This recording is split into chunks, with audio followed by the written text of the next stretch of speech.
안녕하세요. 향기로운 세상을 꿈꾸는 난초바다 정혜영입니다. 오늘은 제가 그 마샤 마지막 여행 비둘기라는 그림책을 읽고 나서 저의 창작시를 올려보려고 해요. 조금은 아직은 낯설어요. 그냥 그때 느낌대로 창작시를 올리는 것이니까 제 자유로운 영혼대로 가는 대로 생각나는 대로 쓰긴 썼어요. 마샤 마지막 여행 비둘기라는 그 책은 아타 그림이고요.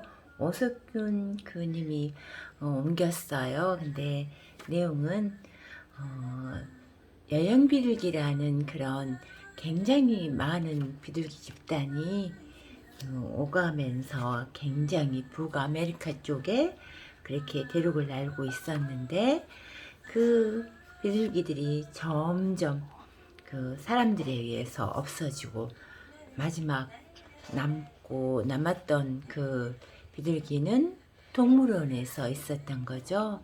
그 비둘기가 그리고 결국엔 죽었어요. 근데 마샤라는 이름은 그 미국 대통령이 첫 대통령의 부인 이름이었다고 하더라고요. 수백 마리, 어찌 보면 수천 마리나 되는 그런 비둘기들이 사람들에 의해서 없어져 버리고 마지막 남아있던 그 비둘기마저 어때요? 동물원에 있다가 그렇게 해서 또 마지막으로 사라져버리는 그런 것은 어찌 보면 참 불행한 일인 것 같아요.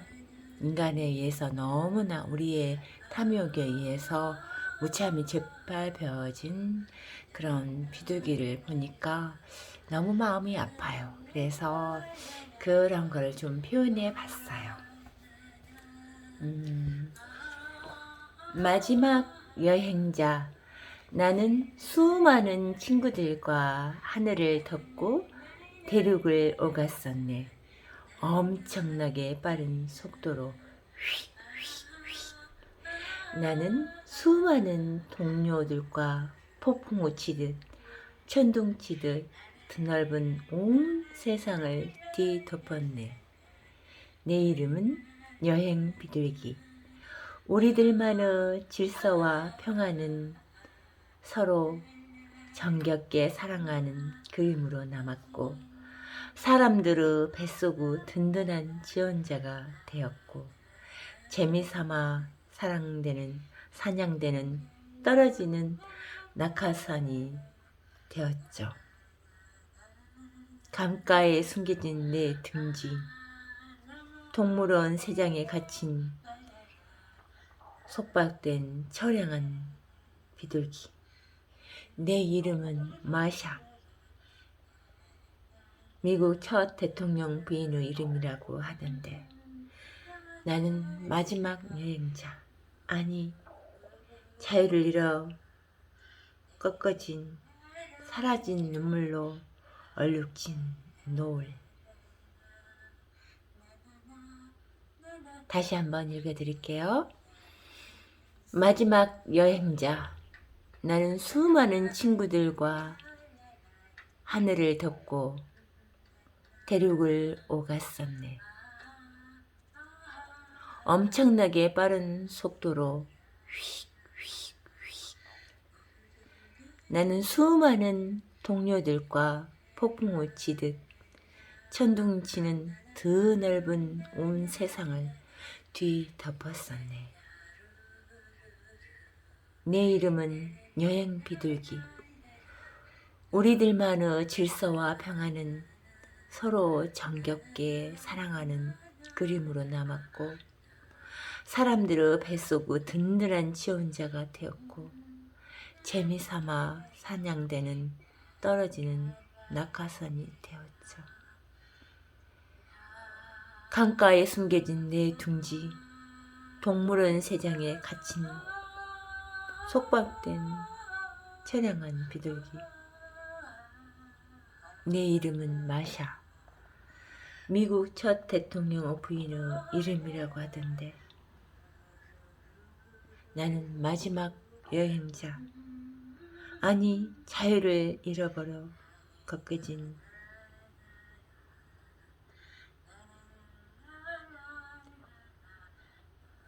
사라진 눈물로 얼룩진 노을. 정말인 것 같아요.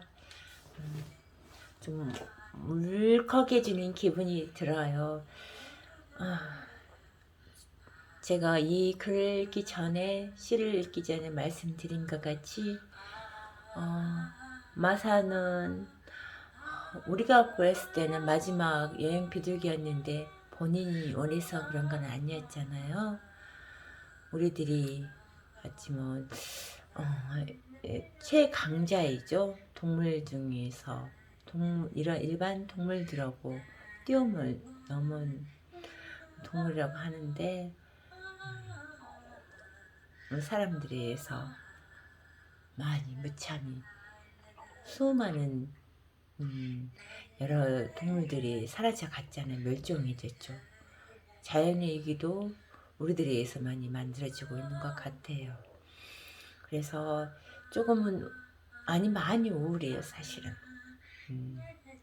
정말 어쩔 때 한 번씩 보면은 정말 아름다운 비둘기도 보고 멋있는 광경도 드물게 보게 되죠. 다른 그 사람들의 손이 안 닿은 그런 곳에서 말이에요. 마지막 여행 비둘기가 우리가 이름을 마사라고 그렇게 불렀는데 그 마사는 행복했을까요? 정말 불행했을 것 같아요. 같이 동료들이 다 사라져버리고 혼자서 그렇게 남아있어서, 물론 동물원에서 규칙적으로 먹을 걸 주고 저 비둘기는 미국 첫 대통령 부인 이름 마사라고 하는데 저 마지막 비둘기라고. 근데 누가 그렇게 마지막 비둘기로 남겨놨을까요? 그건 우리들이잖아요. 요즘은 그런 것 같아요.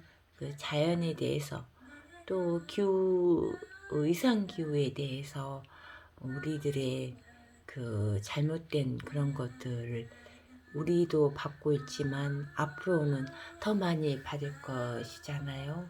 그런 걸 보면 또 들으면 많이 우울해지는 것 같아요. 근데 우리가 할 수 있는 게 아무것도 없는 것은 아닌 것 같아요. 이런 한 마리 마지막 남아있던 그런 것들이 없어져 버렸지만은 다른 것들도 또 그렇게 마지막으로 남아있는 것들도 있을 수 있잖아요. 그렇게 되지 않도록 하려면 우리가 우리 주변에 있는 거, 그런 것들, 요즘은 뭐 아주 미세 플라스틱 같은 거, 그런 거로 된 거 저도 몰랐었거든요. 그런 것은 우리가 많이 배워야 된다는 생각을 해요. 저도 지금 그림책을 많이 보면서 깊이 있는 책이, 양이 많은 책들은 못 보지만 이렇게 그림책을 보면서 배우는 게 참 많아요. 나이가 들수록 책을 갖다가 보기 힘들다고 하지만 저는 하루 1시간이라도 조그만 책이라도, 큰 글씨 있는 책이라도 간단히 볼 수 있는 그런 마음자세를 가지고 또 주변에 대해서 관심을 가지고 산다면은 이렇게 마지막 그 남아있는 그 비둘기가 없지 않을까. 다음에는 더 좀 다시 또 살아나는 그런 종들이 많이 되살아나는 종들이 있는 그런 세상이 되지 않을까 하는 생각이 들어요. 많이 배우고 그런 것들 쪽에서 우리가 깨달아야 되잖아요.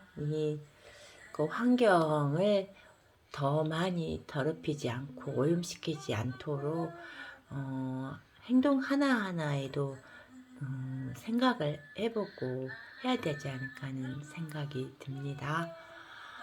여러분 주위에는 어떠신가요? 저도 되도록이면 플라스틱 같은 것을 통해서 있으면 뭐랄까요? 식물들을 좀 키워주고 환경을 좋게 많이 하려고 노력을 해요. 여러분도 그러겠죠?